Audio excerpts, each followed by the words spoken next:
मरने के बाद स्वर्ग के द्वार पर 4 व्यक्ति खड़े थे।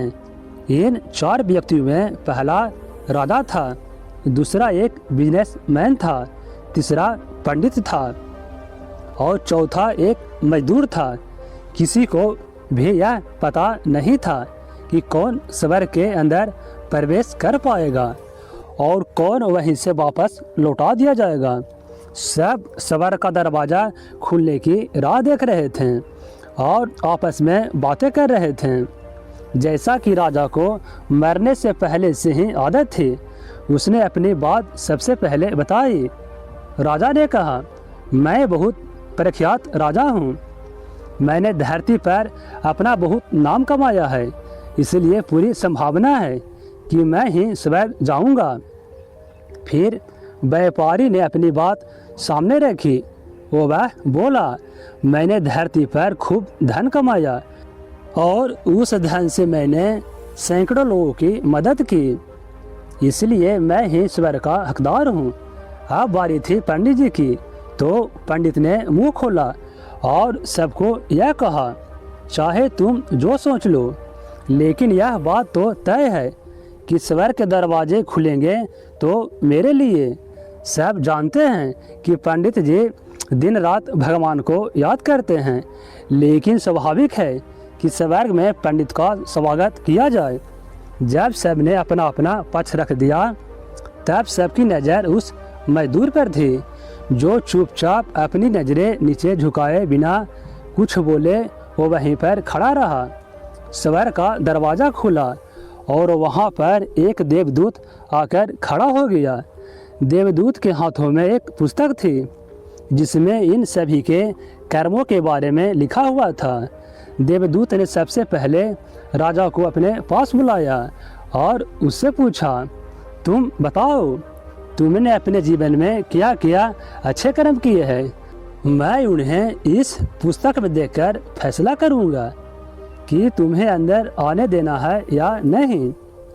राजा ने कहा, मेरा राज जितना बड़ा था उतना ही समृद्ध था और मेरी राज के सभी लोग खुशहाल थे, सभी बड़े आनंद से रहते थे। मैंने उन्हें कभी किसी भी चीज़ की कमी नहीं होने दी। यही मेरे अच्छे कर्म है।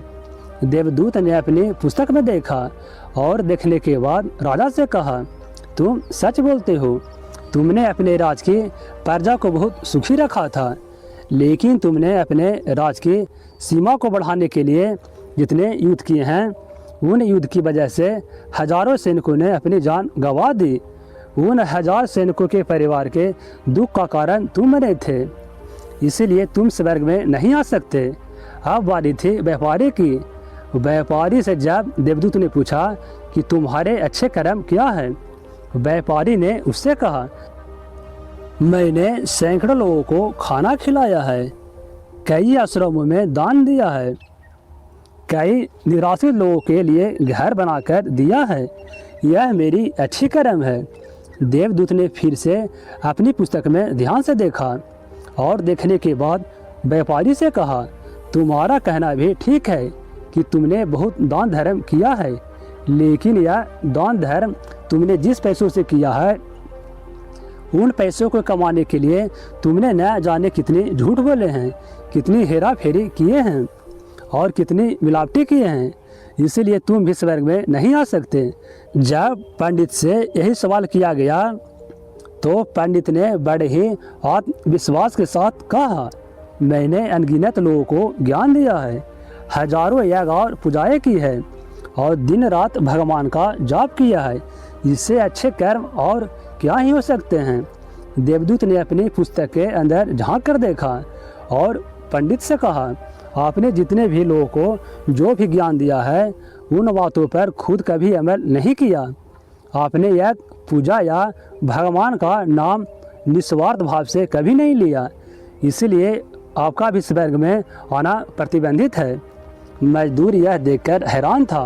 वह अब तक जिसे महान समझ रहा था, उसकी व्याख्या स्वर्ग के दरवाजे पर आकर बदल गई थी। धरती पर जिन कामों को अच्छा समझा जाता है, उनका यहाँ पर कोई मूल नहीं था।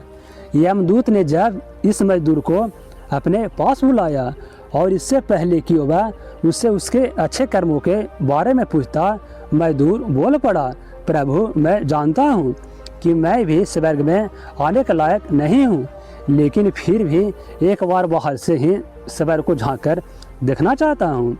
बस इससे ज़्यादा मेरी कोई इच्छा ही नहीं, क्योंकि ऐसी इच्छा पाने के लिए मैंने जीवन में कुछ भी नहीं किया हूँ।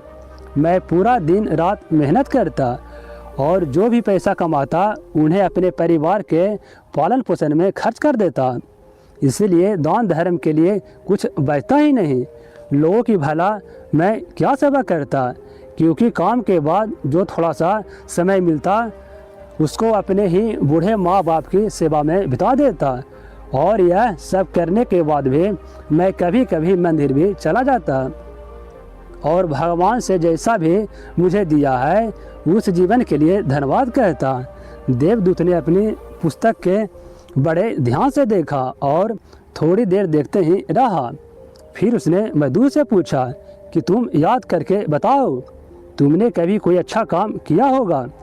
मजदूर ने थोड़ी देर बाद बोला, हाँ मुझे थोड़ा थोड़ा याद है।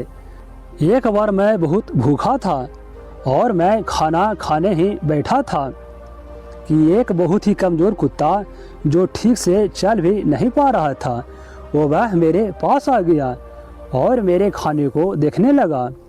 तब मैंने अपनी रोटी उसे खिला दी और उस दिन मैं खुद भूखा सो गया। मजदूर की बात सुनने के बाद देवदूत मुस्कुराया और मजदूर को बड़े सम्मान से स्वर्ग के अंदर लेकर गया। तो दोस्तों, अच्छे कर्म लोभ मोह माया इन सब भाव में आकर नहीं किए जाते हैं और न ही उन्हें अच्छे कर्मों की श्रेणी में गिना जाता है। निस्वार्थ भाव से किया गया एक ही अच्छा काम भी आपके जीवन के सारे पाप धोने की शक्ति रखता है। इसलिए जब भी मौका मिले निस्वार्थ भाव से और अच्छे मन से अच्छे कर्म किया करें। तो दोस्तों, अगर कहानी अच्छा लगा है तो हमारे चैनल को ज़रूर सब्सक्राइब कर लें। तो मिलते हैं एक नई कहानी में। धन्यवाद दोस्तों।